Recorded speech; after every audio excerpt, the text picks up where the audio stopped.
how to run an Instagram giveaway. I'm just joined today by Di Coke. That's a cool name, Di. Who is the UK's competition expert. Di, tell me all about what you do and what you can tell us today. Well, I just know everything there is to know about competitions, and not just because I run competitions with businesses, but I've also been entering them myself for over 25 years. So essentially, it's a hobby that I turned into a career. So I love telling people how to find competitions, how to win competitions, but also I find it really important to tell businesses, promoters, brands and bloggers just how to do it right and how to make sure that their competition is successful and also compliant with the CAP code.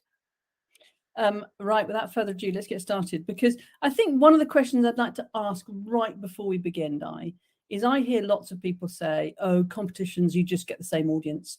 So would you like to dispel that myth before we start and tell me the value of running a competition on social media? Well, absolutely, because a lot of people think, well, if I run a competition now, I'm just going to attract the freebie hunters. But it's not really the case, and especially not the case on Instagram, because Instagram is so popular. And that's really what we're focusing on today, because I think Instagram is a great platform for a small business and also for bloggers, just to reach people, because it's really nicely visual and all sorts of people use Instagram. It's not just people who are going to websites and want to win something. People are genuinely there following brands and businesses that they love. So it's a wonderful place to run your giveaway, really. And it will be really successful with people who follow you. And also you will attract those people who do love giveaways and competitions as well. So it's the best of both worlds, really. Exactly. And we're all shoppers, right? Absolutely. Yeah. So over to you, Di. Why run an Instagram giveaway? Well, really, as I say, it's just a fantastic way to engage with your customers and potential customers on Instagram. So I've got a few points here. One of the big things is to just create brand awareness and to get your name out there and to get photographs or videos of your product out there as well.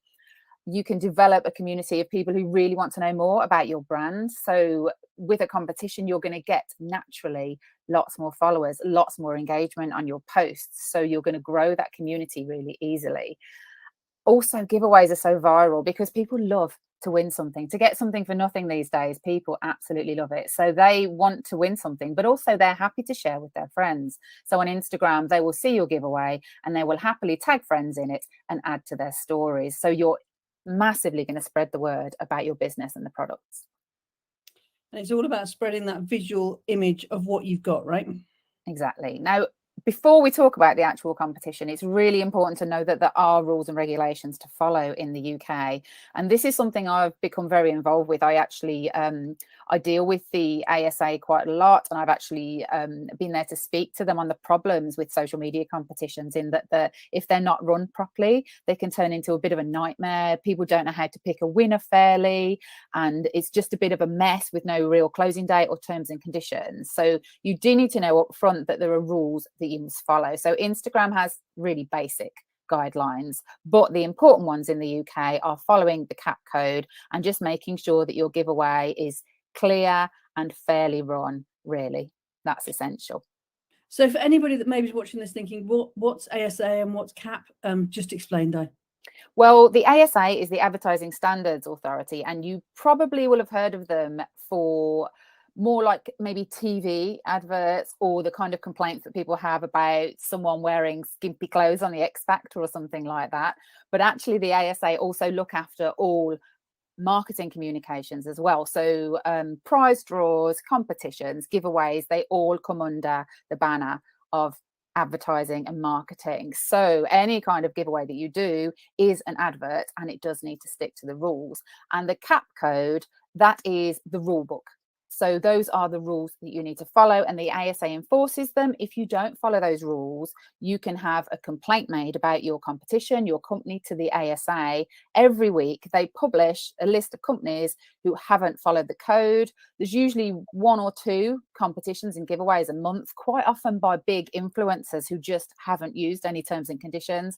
And these quite often go to the newspapers and will be covered by the press. So you don't really want to get that kind of bad publicity by doing it wrong.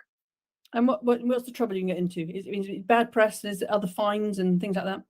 They're not actually able to find anyone, but quite often the bad publicity doesn't do that well for people. So what you can do is, if it's what you're doing is really bad, you can actually get referred to I think it's Citizens Advice Bureau, and then they will pass it on to someone else to deal with. But the problem is we haven't got any official laws governing competitions in the UK, so it's really just a rule book. But to be honest, you do want to follow it, because once you kind of get on the ASA website as someone who doesn't do it properly, people tend not to really trust you as a brand. You really want to stay on the right side of them. Got you. And more important than that, you don't want that bad press. Competitions are all about helping you reach more people. And then I'm sure you're going to come on and cover this, Di, which is also staying the right side of Instagram's rules, because you want to maintain your Instagram account. Don't let us terrify everybody, because benefits outweigh the risks, but you need to get the basics right. Correct? Yes, it is, exactly. You know, it's so simple. It's so simple to actually get a decent set of terms and conditions that is completely compliant with everything, and use them for every competition you do in the future. If you get it right first time, it's going to make everything after that a breeze to do. So onto my checklist. So I've broken this down into 10 different elements that you should go through every time you do a giveaway. They're really quite simple, but they might seem obvious as we go through them, but actually the number of people who just don't go through this checklist and they just launch something without really thinking about it, and then when they get towards the end, they start worrying because they've not done it correctly. They don't know how to choose the winner at random and things like that. So if you kind of have all this in mind before you run the giveaway, that you get it perfect first time, you should be absolutely fine. So we'll start with decide on a goal. So if you move on to the next slide for me. Thank you. Failure by the technical person. Apologies. So this is really important. A lot of people think, great, I'm going to do a giveaway, I'll give this away, without thinking what the actual final result is. So, you know, what do you want to achieve here? Do you want to reward the people who are already your fans? Because quite often, if you've got a decent Instagram following, you might want to do that and just say, well, okay, if you're regularly coming to my restaurant, I'm going to reward you by, you know, you have to do something in the restaurant. Or do you want to get new followers on board? This is really easy with a simple giveaway, because people will put it in their story, they will tag and share, and you can really grow those follower numbers.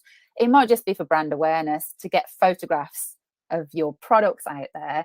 A boost in sales, of course, could be really important, but you've got to tailor the format of the giveaway to make sure that actually happens, which we'll look at later. Again, engagement. If you want more people to be commenting on your Instagram posts, is great, because that means they're going to be shown to more people if they're more popular. Increase website traffic. It might sound strange if you put in the giveaway on Instagram, but actually if you ask a suitable question, then you will drive traffic to your website, because people will be looking for the answer to leave on Instagram. Email list as well. A lot of people have sign up to our list, see link in bio on a giveaway in Instagram. And it takes a little bit longer for someone to enter, but you can get quite a lot of signups that way. And user generated content. This is brilliant if people have got your product and you want to know how they're using it. For example, it might be an ingredient, you know, something that they cook with.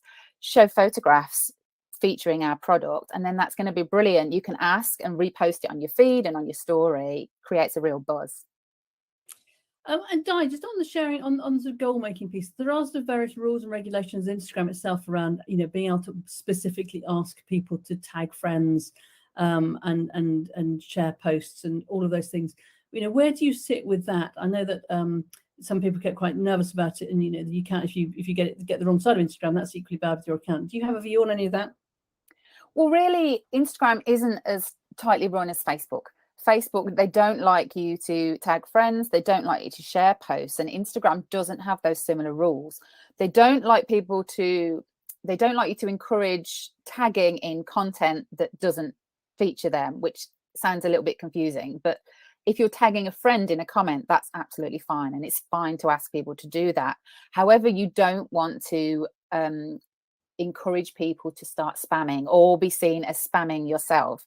So for example, if you're posting something and then, you know, please tag unlimited friends, and someone then leaves 70 comments on your post, it's not going to reflect that well on you either, because that person is spamming, but it's there on your business page on Instagram. So you do need to be careful of things like that.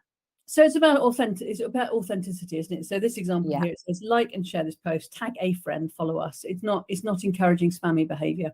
No, more natural behavior. So if you see a competition that you like and you like the prize, then naturally you might want to tag 1 or 2 friends. You wouldn't naturally want to tag 50 friends, for example. So just, keep it simple, really. Exactly. So don't make it an entry per tag or something like that, because that's what will get you banned. No, I'll come on to that later as well. It's a bit of a nightmare. So once you've got your goal, then decide on the prize. Now, this is something where I enter a lot of competitions. I probably enter 100 a week, and I've done that for 25 years, which sounds crazy, doesn't it? But if you think, actually, it's very quick to enter a lot of these competitions. But I often see small businesses, and particular local businesses, and it might be someone like an estate agent or an accountancy firm, and they always give away iPhones and iPads, which is great. But then they will get probably 5,000 entries that they then have to deal with a lot of entries to decide the winner, and then realize that none of these people are actually in the local area, because words got out that they're giving away an iPhone in this estate agent in Reading, and everyone from all over the UK is entering. So you've got all these people, but actually it's not the target audience at all. So you really need to think about the prize that's relevant to them. So a better example would be for an estate agent, which I see quite often in local Sussex businesses, is they will team up with a local restaurant who also wants the promotion, and they will give away a meal for 2 at the restaurant down the road. So you're going to get people entering who are in the local area. So that works a bit better. So you can create a buzz by giving away a really expensive piece of technology, but actually, is it a better idea to just give away a voucher for your business, so people actually have to come in and spend that voucher and use it and enjoy your business or your products? It comes back to your thing of what's the goal, because at the end of the day, local businesses want to draw footfall. So make the prize about coming into store. You won't get the same maybe level of entries, but you'll get the business benefit you want. Yeah, but the joy of an Instagram giveaway is it's actually quite easy to do. So you can have different goals and different giveaways. So you can start with the first one, for the local people. You won't get as many entries. And then if you want to get a big buzz and suddenly have a follower boost, you give away that prize that you're happy to post anywhere in the UK. Another thing that I've noticed a lot lately, and definitely so much in COVID, is just a prize for you and a prize for your friend. It's a sort of a kindness thing, encouraging people when they enter, they're not just wanting to win something for themselves, they actually want to get something for a friend as well. And then they will post out the prize to both friends. So the example I've got here was also was a prize for 2 friends. So that works really nicely. Oh, nice. Yes. So you both win the prize, which is a really lovely idea. Truly social. It is indeed. Truly social. Yeah, we like that. I like that a lot. Setting the entry criteria. That sounds serious, Di. Tell me about this. It's using a little bit of common sense, because quite often people think we're in our own little bubble. When we run a competition, everybody knows that, my company's in Brighton, that it's only open to people who live in the UK and they have to be 18. But don't assume people know that, because people do search on competition hashtags on Instagram, which we'll also mention later. But someone might well find your giveaway simply because they've clicked on a hashtag. This example we've got on screen here, it has the hashtag Instagram competition. It has the hashtag giveaway. Giveaway is used worldwide. And indeed, this competition itself is worldwide, but for a lot of them, they won't be. So you need to specify, is it open to Great Britain, UK, Europe, or worldwide? Keep in mind, postage costs are expensive, and that quite often if you're posting abroad, people might be liable to pay tax on that prize, and they won't be happy with you if that happens and they weren't expecting it. So you can actually, even though you think you've got a happy winner, if that person then says, well, I've had to pay import tax of £9, they're not going to be a happy winner. So it's best just to stick to the United Kingdom if you can.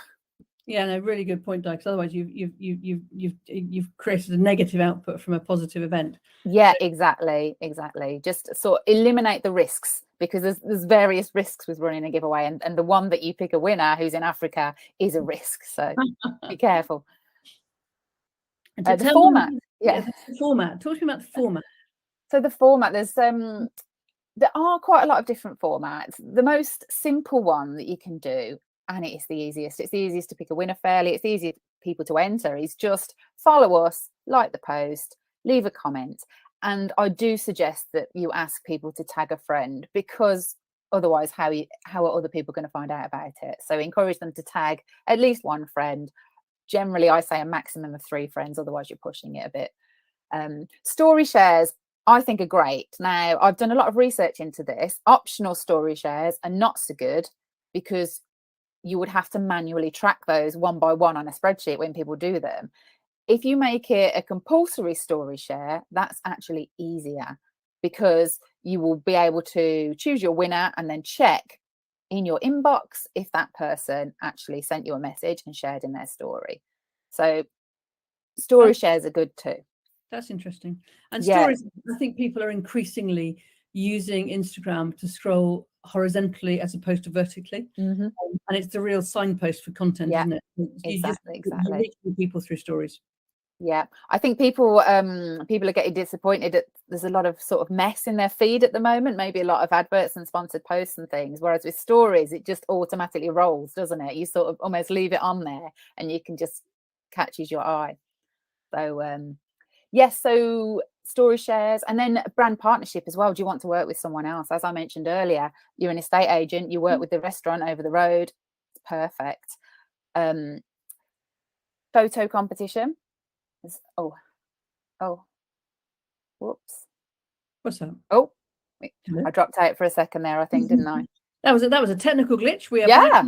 technical glitch. Come back, Di. Here I am. Well, you're doing so well. Keep going. Talking so much, aren't I? But I just get excited about giveaways. Keep going. So brand partnerships are brilliant. So if you can team up with somebody else, because you can both share the competition on your Instagram feed, and Instagram's actually made it easier for you to do that now. So you can both share exactly the same post. It used to be that you would share one post and people could comment on it, and then the other brand that you're working with share the other post and people comment on that. And now you can have one post with all the comments in one place, which makes it much easier to choose your winner. So that's brilliant if you can find someone to team up with. Really photo competition, of course. If you've got, it might be some of the nice ones that I've seen lately are just take a photograph of a meal that you've eaten in our restaurant. That's one that I've won myself several times in Brighton. Every time I go out, I take a photo of my meal because I never know when I need to enter it into a competition. So that can be fun. Take a selfie with our product. If you've got a product going out there and it's in local shops, ask people to take a selfie of it. So they don't need to be in it. They like this better, and take a photo of your product, which is now stocked in this amazing local shop. And then they can share that in their story, tagging you. You can share it on your store, and it's great. This is our new stockist. That's a really nice one. So shelfies and selfies. And then also, do you want to get involved with Instagram Reels and Instagram Stories? So that is a little bit harder to do.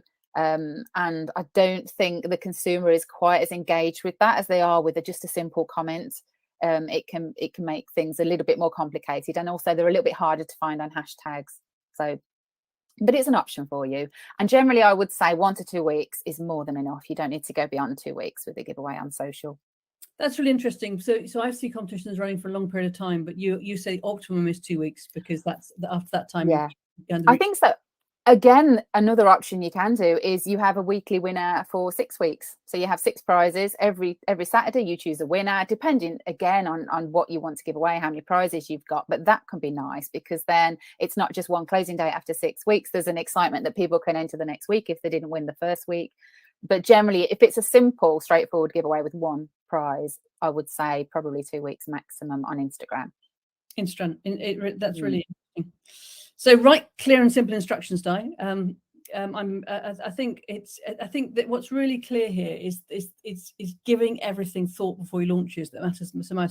If you've done a workbook that goes with this, there's a workbook. Am I right? Yes, yeah, because obviously I can expand and give examples on all these things. It's all quite you can't fit that much on a slide. So I've got example terms and conditions, example instructions, what you can include, just so you can literally copy and paste that and put in your own information. And really, if you take the time on that, it's going to make a real difference, because otherwise you'll have people asking, when's the closing date, please? Can I enter this? Do I have to collect in the store? If you cover all that in your initial post, then you won't need to answer those silly questions from people.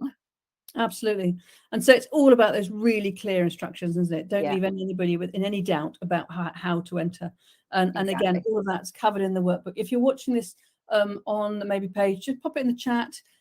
if you haven't got access to the workbook, and we'll make sure you get it delivered to you. So moving on to terms and conditions, Di, what are the do's and don'ts here?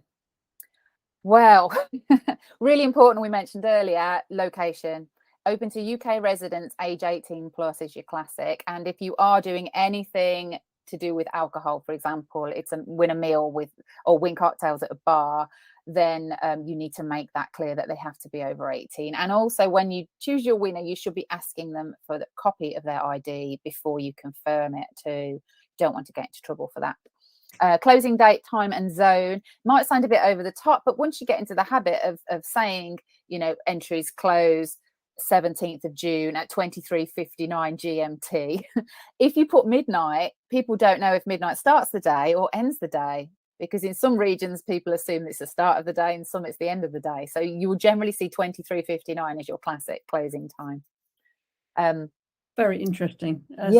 Something that unfortunately has overtaken a lot of Facebook and Instagram giveaways lately are profile cloners.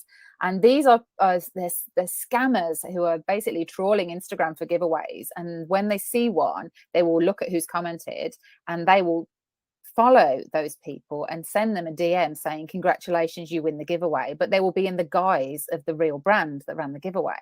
So they will copy the brand name, there'll maybe be one letter different, and just pretend that and then they will try and get some kind of money out of that person for postage of the prize. It's a horrible scam that goes on. And you might notice if you're on Instagram a lot that sometimes you will see this on giveaways. So do not engage with any other accounts that claim to be us. It's a good idea to put that in just so that people are aware that, that there are people maybe pretending to be promoters. It's a bit of a horrible situation, really, but it's still, people are getting used to that now, and hopefully the scammers aren't getting anywhere, and there seem to be a few less of them around. It's essential to put in the Instagram line, which I've included here, is what Instagram say that you must put on. So it's basically nothing to do with Instagram is what you're saying to people. So make sure you pop that line on the end of everything you do as well. That's really interesting. And that, I would, I think some people look at that and think, oh gosh, will that put people off? Or does that actually make people feel safer, Di? I think it makes people feel safer. I think, and also, it looks like this is my example giveaway here. So it has got a lot of information in it, but I really wanted to show sort of every element of it. And I think people do expect quite a lot of information on an Instagram post now in terms of text. People are used to very chatty posts and things like that. And all you need to do is put this information right at the bottom, the Instagram line anyway. So the essential stuff is at the top. That's how to enter. The Instagram line, just pop that at the bottom, but make sure you include it. Yeah, and it's all about keeping you and them safe, isn't it? Yeah, exactly. Brilliant. The graphics. Pictures, yeah. 1,000 words. It's really straightforward, this one. Remember to put win or giveaway on it if you can, because people will be swiping through feeds. They might be looking at other people's stories. And that is what's going to stand out. If you see that win in a flash or giveaway, you're like, oh, okay, there's a little freebie for me. If you don't put that on, it's not going to be massively obvious at first glance at the photo that it's actually a giveaway. So I actually use Photoshop myself, but I've heard that Canva's brilliant for things like this now, and it gives you so many options to quickly do stuff. So definitely worth just experimenting with that and seeing what you can do to make it stand out on everybody's feed. And it's all about testing, isn't it, Di? Everybody likes different things, but you want to be able to see the prize clearly and make it clear it's a giveaway. It's getting that balance right, isn't it? Exactly, yeah. And then promoting it. What's the best? Come on, you must know. What's the best way to do this? How do you make this work?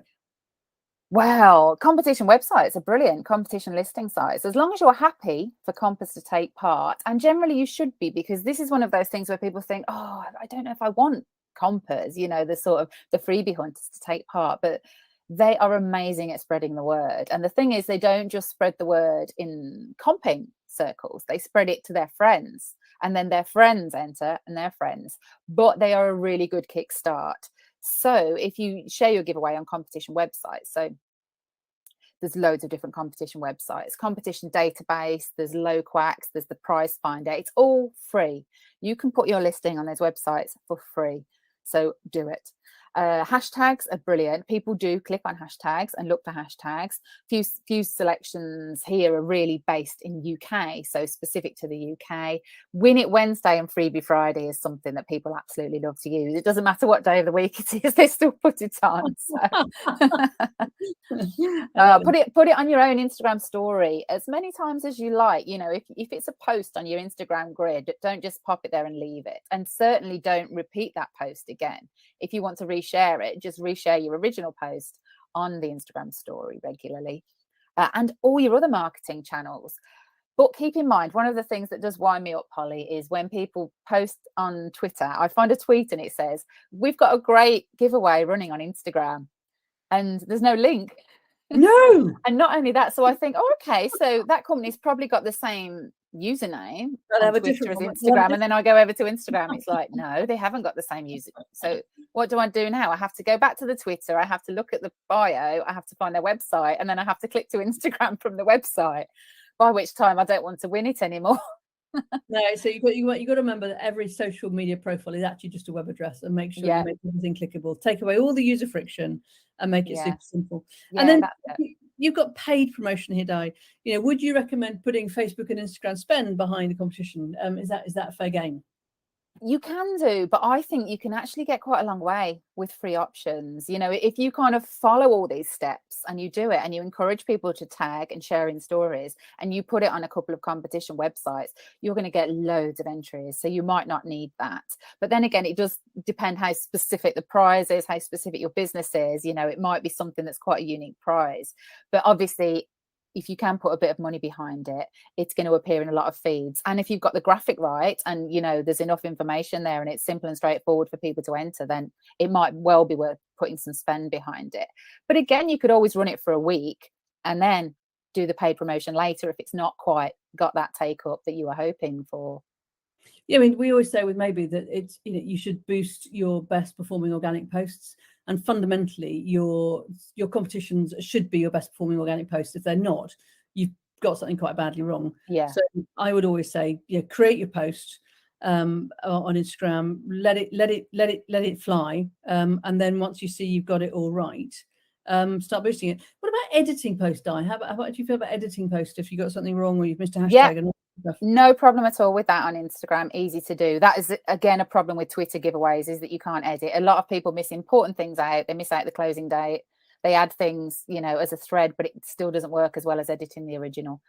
So it's fine to edit the original, but don't do something as drastic as changing a closing date.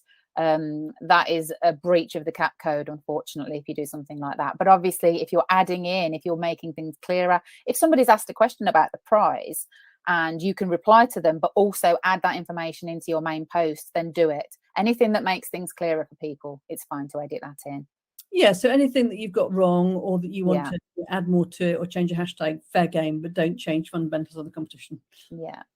One thing I should mention here, actually, I have put here, pop it in your newsletter, but I've noticed a lot of big brands lately are sending newsletters out and all their giveaways are on Instagram now. So it'll direct you from the newsletter to their Instagram post to enter. It used to be on a website, it used to be on Facebook, and now everything seems to be on Instagram. So it's absolutely great idea as well to send a newsletter out just about your giveaway, you know, and direct people to Instagram to enter. It's all about signposts, isn't it? Yeah. Put the signpost out and send them to the and send them to the actual post on Instagram. So selecting the winner, this is where people get a bit stuck. They sort of plan the whole giveaway, and then when it comes to selecting a winner, they think, oh, I know what I need to do. I just need to pick up my phone and scroll through and then just stop on a name. But no, that's not a fair way to do it. So there's a couple of tools that I use which are free. There are paid tools, but these are just two. I'm sticking to really here giving advice to people who maybe haven't got a big budget. So there's GetComBot and Comment Picker. GetComBot, all it needs is an email address and a link to your Instagram post. And Comment Picker, you need to have a Facebook business post to log in to Comment Picker. But they're both relatively straightforward to do. So a judged winner as well, if you're doing a competition, you need to have judging criteria and you need to get someone independent to come in and choose your winner. You shouldn't be choosing it yourself. You can choose it with the help of an independent judge, but you need to bring someone in who's not connected to your business to take a look. And I can always do that. I'm always happy to do that as an independent judge as well. And then, Di, just on that, for what reason would you use, I mean, I'm not doing you down because you're amazing and I choose you as my independent judge every single day of the week. But why, what circumstances is an independent judge a good idea rather than just picking a winner? Well, you can be easily biased as a company because if you're looking at entries, for example, can you take a selfie of yourself with a cake that you've baked using our product? You might have your perfect customer in mind, and there they are. There's their photograph on Instagram. That's the one that you're going to want to pick as the winner because that's the perfect customer. But actually, you've said, it's the best cake, or it's the best recipe that you're judging. So it's not right for you to visually say, oh, that photo is amazing, it'd be so good to use, because you should be looking at the recipe. So you have that bias of being, you're working for the company that's involved. So got you. Really good to get. And I love this real clarity over closed winner Hayes Let's Eat. I think that's a really good example of editing posts for all the right reason. Yeah, it's really good to see that at the top of the post, and it's even better to see giveaway closed, winner was, because it's genuine. Then if they've tagged a winner, a real person, you can go and see that person's account. If it was a creative competition, you can go and see their entry on their account, and it's completely transparent. I think that's really important, not to just contact your winner and be done with it. You want to show everybody else who entered that yes, there was a winner, it was picked, and here they are, here's their name. So, but it's important to also check with the winner that it's fine to do that. So this is again something people tend to do. They will announce the winner without actually contacting them privately. And what you should be doing is contacting them privately, just to simply, it could be something like to check they're over 18, to check they're not living in Australia, to check they've followed the terms and conditions, and that actually they're a valid winner and that they're happy to accept the prize. And only when they've done that can you can say, can I now announce you on our Instagram stories as the winner? And then hopefully they generally say yes. 90% of the time people say yes, that's absolutely fine. So and if they say no, Di, then you don't reveal our identity, but you can say winner selected. Yes, the winner has been selected. Yeah. So say the winner selected, but they chose to remain. But wishes to remain anonymous generally is absolutely fine to say that. Yeah. Brilliant. So, but you really should check first. It's not really okay to just announce someone as a winner. And also, if you do just announce someone as a winner, they quite often miss it. People will say, oh, I'm going to announce the winner in my stories 24 hours after the closing day. If that person misses the story and misses the notification, they're not going to get the prize, and it's not really fair. There should be a message, a trail, a proper message saying you are the winner, rather than relying on someone to see their name tagged somewhere. Yeah, you need to. Yeah, exactly. You need to make sure. Yeah, one of the things on the CAP code is you need to make at least 2 attempts to contact a winner. So 1 tag isn't enough. Okay, interesting. Well worth knowing, Di. So get the prize, the winner, ship it. Yes, exactly. What I didn't mention just then as well is give the winner a certain amount of time to respond, because you will not believe how many people find emails and messages 2 years after they've won a prize and they still expect to get the prize. No. So yeah, and honestly, somebody won, I think it was a holiday, someone I knew recently 18 months ago, and she emailed and she says, is there any chance that I can claim this prize? And they were like, well, no, we gave it to someone else. But the promoter needs to put in that message, please respond within 7 days, 14 days, 28 days. Otherwise we will have to draw another winner, which sounds a bit harsh, but otherwise, if it's, a month goes past, you've run a competition, the person hasn't responded, you're thinking, I've not given away the prize I said I'd give away, but I feel like I can't give it to somebody else in case this person comes back to me. But if you put that in your message that you're going to pick another winner after 14 days, you're fine to pick another winner, and it's their fault for not actually checking their messages. So put that into your message, and then it's covering you if there are any issues with them getting back to you. But as I say, give it a couple of attempts to get in touch. Now, before I get a headache, is all of this in your workbook? Yes, absolutely. It is. It's a lot of information to take in, Polly. I'm sorry. I just, the aim of this is super simple for people to run competitions. Yeah. So please, the whole point of this for everybody listening is that we remove all the places that you can trip up. And it's in this content, but it's also in the workbook that you can download. Just ask for it in the chat. Exactly. Yeah. So Di, thank you so much. That's been really, really helpful. I know we've got a sequel to this webinar that we're recording as well. So if you're watching this on catch up, you can watch the two at once. Anybody watching live, you can watch it later. But there's a sequel that we go through the, is it top tips? Yeah. Yes, yeah, just examples, good and bad examples, and some suggestions. Yeah. Brilliant. Di, thank you so much, and see you again very soon. Thank you, Polly.